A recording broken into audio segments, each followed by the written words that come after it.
I start, I just want to say congratulations to Ian and Travis. 13 years is an amazing thing, and I speak from experience when I say it is so difficult to sustain an ongoing event, especially one where they create such a welcoming, supportive, creative, queer space that we can come and entertain. Thank you, everyone.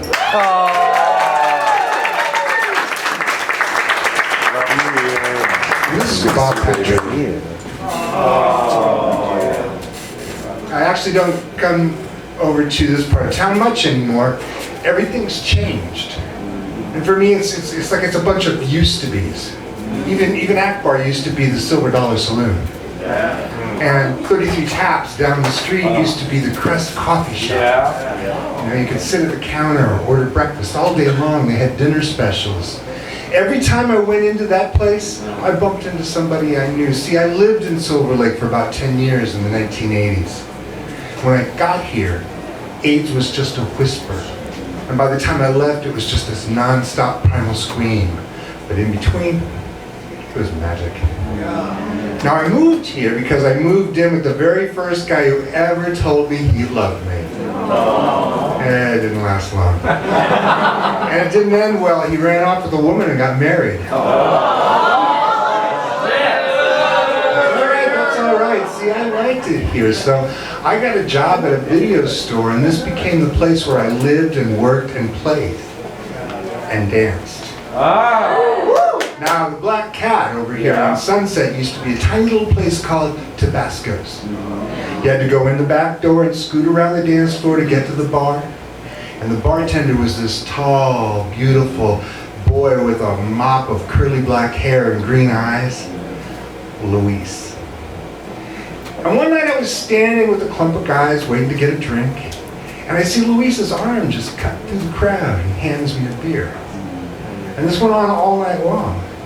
So at the end of the night, when I got ready to pay, I went up to the bar and I pulled out this damp wad of 1 and 5 crumpled dollar bills, all from my sweaty, danced-out jeans. And I peeled off some cash and paid for my beers. And when I started counting out money for a tip, he pushed that back at me, and instead he just slid his hand behind the back of my head and pulled me toward him. And I had to get up on the footrest underneath the bar and lean in. And that boy kissed me. He kissed me like he was trying to find out a secret I wasn't ready to tell yet. And when we separated, he just smiled and said, "Thank you. Good night." That kiss lingered for about 2 years. Every time I went into Tabasco's to go dancing, it was a beer over the crowd and a kiss for a tip. And then one night I went, no Luis. I went 3 or 4 more times, still no Luis. I asked around, nobody seemed to know what happened to him, and then, you know how things happen, and I eventually stopped going to the bar. And then a while after that, I got a phone call out of the blue from my ex's wife. She asked me point blank, "Do you have the AIDS virus?" It seems that my ex, Martin, had given blood, and back then the Red Cross screened all of their donors. His blood came back positive. But instead of calling me and saying, "Hey, you might want to get yourself checked out," she just accused me of being positive and knowingly infecting Martin during our relationship. So I slammed on the phone after a long string of very choice words and went about figuring out how to get myself tested. Now, of course, in the 80s, there was no home test for HIV. In fact, most of us went to the clinics, and every test was sent to Atlanta to the Center for Disease Control. It took 2 weeks to process each test. So my wait time ended on a Friday afternoon. I suppose I should tell you that there was one thing I liked to do more than dance. And being a 145-pound blonde piece of ass twink who could flirt the paint off of a wall, I did it a lot. I have no regrets, okay? So even though there was no surprise when I found out that I was HIV positive, it still blew my mind because it went from being an abstract maybe one day to, hey, today's the day you finally have a secret you're not ready to tell.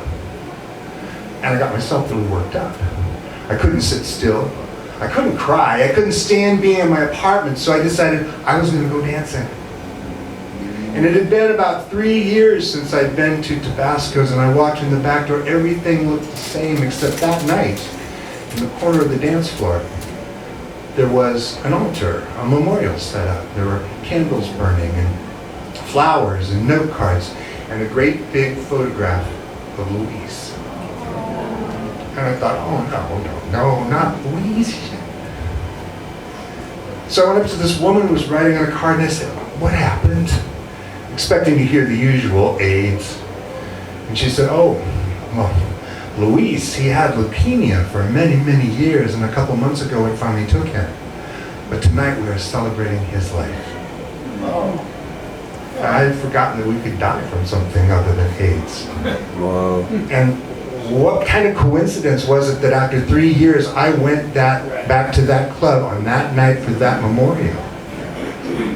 Now, I don't remember when I started to dance, but I danced non-stop that night. I danced with total abandon. I danced with my back pressed against the speakers as if the pumping bass could shake the HIV loose from my blood, and so I could sweat it out of my body. And I danced and stared at the disco ball as if all the light reflections were angels there to lead Luis to the next. And I danced and I danced and I danced until the music stopped. And I found myself staring at this photograph of this boy who had given me something so special during a time when we all needed special.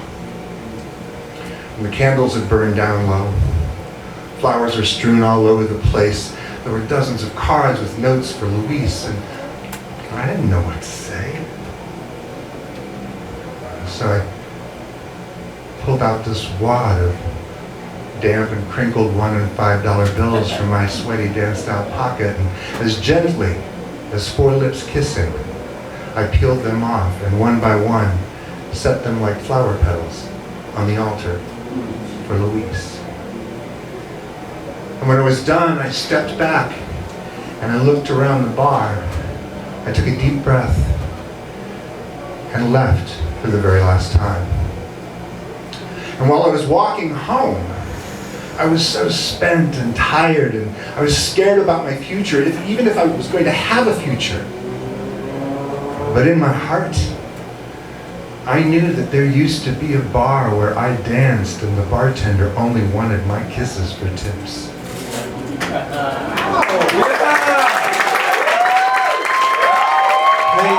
Henderson.